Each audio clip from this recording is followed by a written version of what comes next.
Most would say Eric Bledsoe has been a bust. Some would say it hasn't been a good outing for his season so far. But here lately, I wonder, has Ty Lue found a way to get the best out of Eric Bledsoe by utilizing him in a certain way? Let's go ahead and talk about it.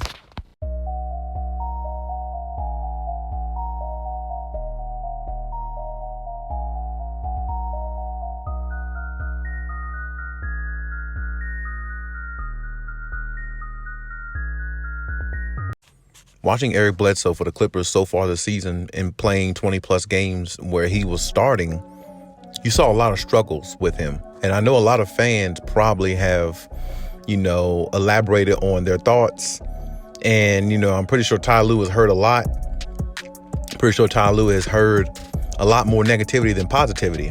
Not saying that Eric Bledsoe is the worst player in the world or a bad player. It's just that when I look at Eric Bledsoe, to me, Ty Lue has to find a way to allow him to be effective. And when I think about Eric Bledsoe, the first time he played with the Clippers, he was most effective coming off the bench.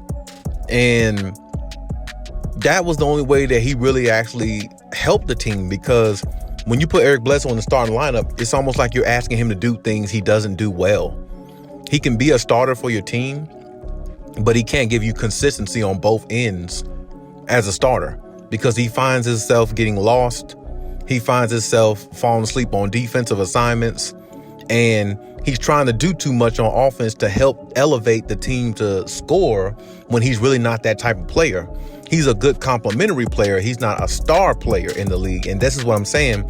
A lot of time coaches and teams, they'll put players in positions where they don't succeed. Now, this situation here, you have to take into account, because Ty Lue is actually doing this, or had him in the starting lineup, or was utilizing him into that fashion because Kawhi Leonard's not there. And with Kawhi being out, it makes so much of a difference. A lot of people might say the offense is moving faster now that Kawhi Leonard's not there, and it's more of a modern style offense. But really, when you think about it, modern style offense can really get you beat.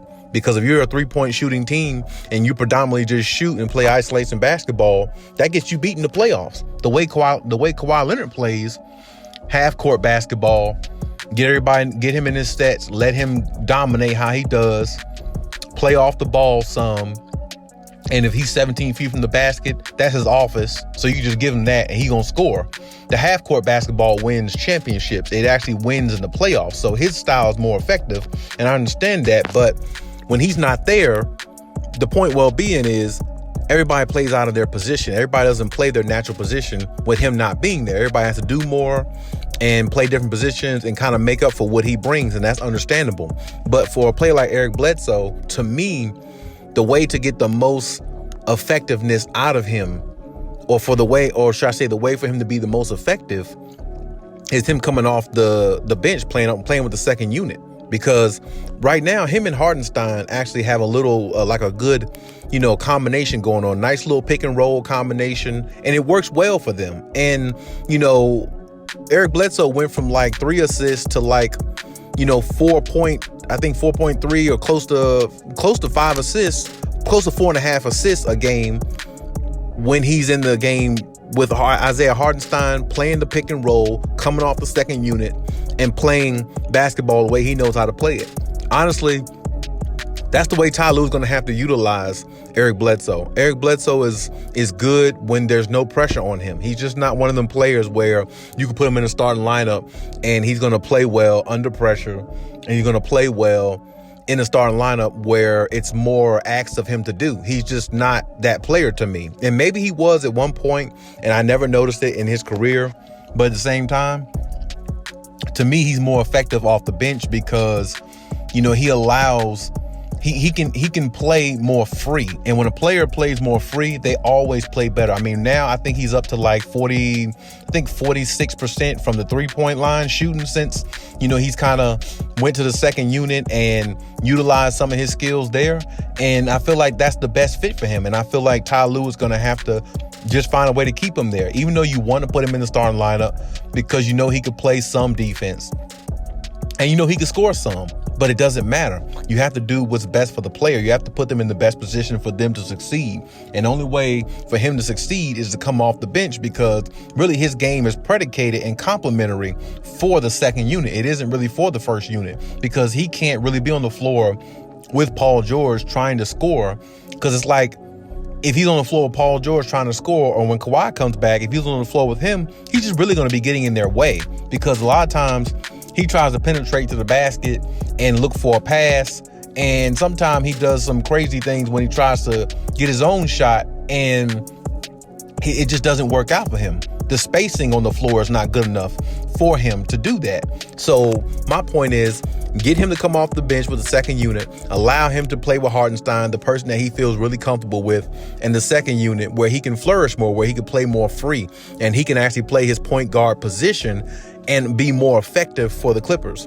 And I think Ty Lue has figured that out, and I hope he continues to do that, because I think that's his best bet with Eric Bledsoe and what Eric Bledsoe can bring. Now, hopefully, the playoffs, Eric Bledsoe can mimic what, some of what he's doing these last few games, play a little bit, better in regards to both sides of the floor, give them more efficiency, but also be a valuable weapon for them, because they're really going to need his expertise and what he can do, because he can play both ends of the floor. He can play defense. I've seen him play defense before, and he's played it pretty well. And he can score at times. So, I mean, it's not like he's no slouch or he's a bad player, because he is a really decent player. But like I said, consistency and inconsistency is the difference between good players and great players. You see what I'm saying? So I hope that Ty Lue keep this implementation of leaving him off the bench. Let him play with the second unit. Let him and Hartenstein kind of grow together off the bench, along with,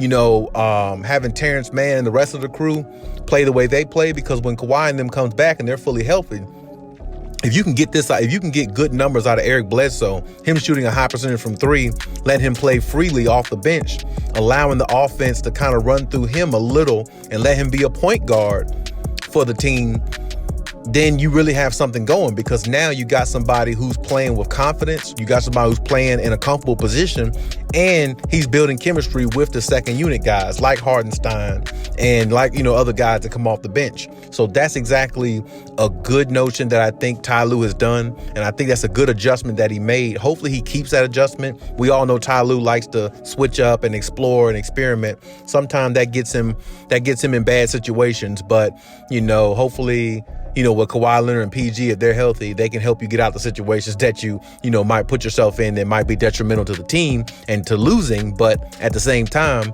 hopefully this is something that I think a situation that Eric Bledsoe could flourish in, because honestly, they have to try to make it work with Eric Bledsoe, because, you gave up two players in Patrick Beverley and Rajon Rondo for this guy, and you got to try to make it work with him. As much as you can. And to me, you got to try to, let him be as effective as possible. And this is the best way for him to do so. I definitely think it is. And I'm not saying it's going to work long term, but for right now, during the season, I think it's going to work pretty good for them. So I hope that they continue to have him come off the bench in the second unit. I hope he gains more confidence as the season goes on. And I hope he plays better as the season goes on, because the Clippers are going to need him.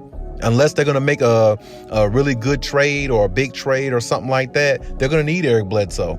You know what I'm saying? So if they're not going to trade him, maybe Serge Ibaka or whoever else they decide or thinking about considering trading or whoever, you got to utilize these players. You got to get the max out of them, and you got to put them in a position where they feel comfortable. And I think that's what Ty Lue is starting to implement. I think it's what he's starting to do. And I definitely think that's going to help the Clippers in their future in regards to having a bench that can, like they had last year. They had one of the best benches in the NBA last year. And I always say a team with a good bench can do a lot of good things. They can win a lot of big games. They can win a lot of playoff games. And if everybody on your bench is comfortable with coming in and playing their role and excited to play their role, now with everybody back at a full roster, Kawhi and everybody being back, now they are definitely a contender for a championship. So hopefully Eric Bledsoe flourishes in this role even more than what he has so far. And so far he's been doing pretty good with it, but hopefully he flourishes even more. And hopefully the Clippers find a way to get the best out of him and other players on the team, just so they can make their season and their run going into the playoffs. But hey, that's my take on the situation. You leave any comments in the comment section. Let me know what you think, as always. And hey, Cali out.